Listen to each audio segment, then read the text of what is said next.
नमस्कार दोस्तों, स्वागत है आपके अपने चैनल पर। आज हम बात करेंगे वैलिड कॉन्ट्रैक्ट यानी वैध अनुबंध के एसेंशियल एलिमेंट्स की। यानी ऐसे कौन कौन से जरूरी तत्व होते हैं जिनसे कोई अनुबंध कानून मान्य बनता है।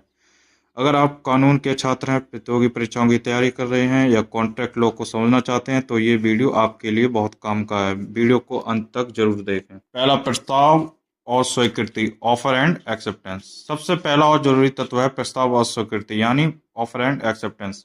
अनुबंध की शुरुआत होती है एक प्रस्ताव यानी ऑफर से। जब दूसरा पक्ष उस प्रस्ताव को बिना किसी बदलाव के स्वीकार कर ले तो यह एक वैलिड कॉन्ट्रैक्ट बन जाता है।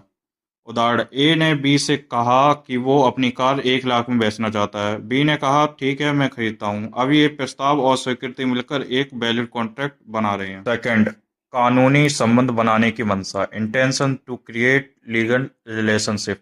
किसी अनुबंध को वैध बनाने के लिए यह जरूरी है कि दोनों पक्ष कानूनी रूप से बाध्य होने की मंशा रखते हों। यानी अगर कोई शर्त पूरी ना हो तो अदालत में जाकर दावा किया जा सके। उदाहरण, अगर दो दोस्त साथ में खाना खाने का प्लान बनाए और एक नहीं आता तो दूसरा दोस्त कोर्ट नहीं जा सकता, क्योंकि यह एक सामाजिक समझौता है, कानूनी अनुबंध नहीं। थर्ड, प्रतिफल, कंसिडरेशन। हर अनुबंध में कुछ देने और कुछ पाने की बात होती है, इसे ही कंसिडरेशन कहते हैं यानी प्रतिफल। बिना प्रतिफल के अनुबंध वैध नहीं होता। उदाहरण, ए 50,000 में बी की बाइक खरीदता है। यहाँ बाइक और पैसा दोनों एक दूसरे के लिए प्रतिफल है। फोर्थ, पक्षों की क्षमता, कैपेसिटी ऑफ पार्टीज।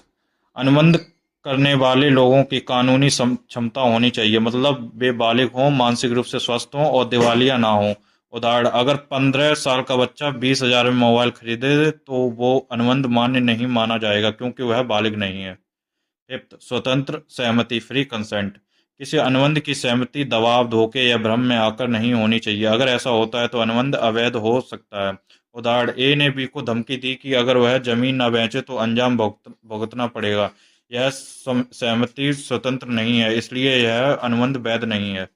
सिक्स्थ, वैध उद्देश्य, लॉफुल ऑब्जेक्ट। अनुबंध का उद्देश्य कानून के अनुसार वैध होना चाहिए। किसी अवैध कार्य के लिए किया गया अनुबंध मान्य नहीं होगा।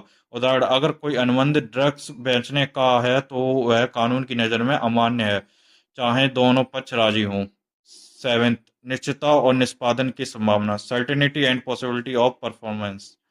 अनुबंध की शर्तें साफ और स्पष्ट होनी चाहिए और उनका निष्पादन यानी परफॉर्म करना संभव होना चाहिए। उदाहरण, अगर कोई कहे कि वह चांद से मिट्टी लाकर देगा तो ऐसा अनुबंध निष्पादन योग्य नहीं है, इसलिए अमान्य है। एट्थ, ऐसा अनुबंध जो कानून द्वारा अमान्य ना हो, not expressly declared void by law.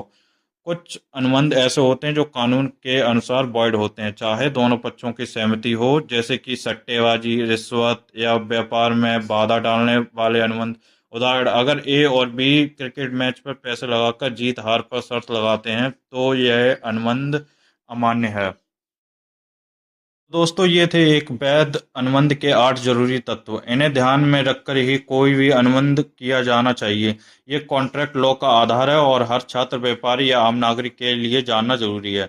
अगर आपको ये वीडियो जानकारीपूर्ण लगा हो तो इसे लाइक जरूर करें, कमेंट में बताएं कि अगला टॉपिक क्या होना चाहिए और सब्सक्राइब करके बेल आइकन दबाएं ताकि आपको आने वाली सभी वीडियो की जानकारी मिले। धन्यवाद, मिलते हैं अगले वीडियो में।